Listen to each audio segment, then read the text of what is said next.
14 साल का राहुल जो हमेशा अपनी क्लास में लेट जाया करता था। मास्टर साहब जब भी उससे पूछते कि तुम लेट क्यों हुए हो तो राहुल कोई ना कोई बहाना बना लेता था और कहता था कि आज मेरे माता पिता ने जो है वो मुझे उठाया नहीं, मैं जो है सोता ही रह गया।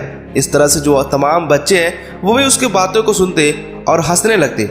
एक दिन राहुल अपनी क्लास में जाता है। आज भी वो अपने क्लास में लेट पहुंचा था। मास्टर साहब पहले से ही क्लास में क्लास ले रहे थे। जैसे ही राहुल अंदर गया तो मास्टर साहब पूछे कि ये बताओ राहुल, तुम आज लेट क्यों आए हो और तुम हमेशा लेट क्यों आते हो।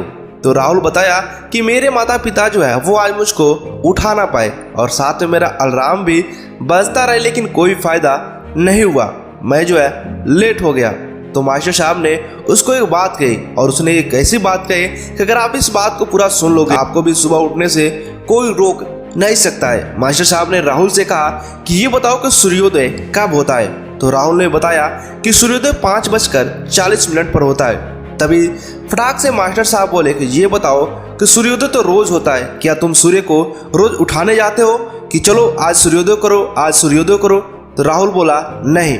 फिर से मास्टर साहब ने एक और सवाल पूछा ये कि ये बताओ तुम्हारे माता पिता, तुम्हारी माँ जब सुबह उठकर खाना बनाती है तो क्या तुम अपने माँ को कहने जाते हो कि माँ चलो खाना बनाओ।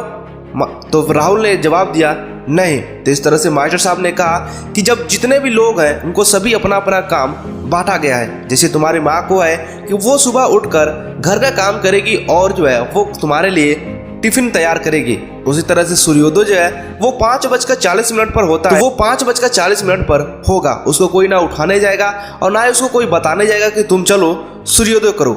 इसी तरह से जिसको जो काम दिया गया है उसको अपनी जिम्मेदारी के साथ करना चाहिए। तुम भी एक बच्चे हो, तुम भी अभी 14 साल के हो, तुम अपने क्लास में लेट आते हो, तुम भी अपना एक समय बना लो, तुम भी सूर्य की तरह हो जाओ कि तुमको जो है वो कोई उठाए ना। तुम अपने क्लास में सही टाइम पर आओ, सही समय से उठ जाओ और अपना जितना भी काम है वो तुम स्वयं करो।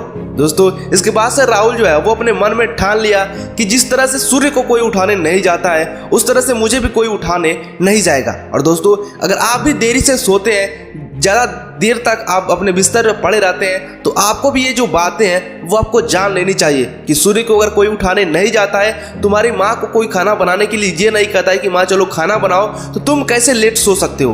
तुम भी अपने जीवन में बता दो कि तुम्हें सुबह जो है वो उठकर तैयार होना है, तुम्हें भी अपने क्लास में जाना है। जब इस बात को तुम भी समझ जाओगे तो तुम भी जो है वो एकदम सुबह उठने से तुमको कोई रोक नहीं सकता है। दोस्तों ये कहानी थोड़ा शॉर्ट है लेकिन बहुत ही बड़ा है। अगर आप इसको ध्यान से सुनोगे तो आपको जो है वो बहुत ही बड़ा एक एहसास होगा, बहुत ही अच्छा सा एक फीलिंग होगा कि हमें जो है वो सुबह से उठना चाहिए। जिसको जो काम दिया गया है उसको काम जो है वो खुद करना पड़ेगा।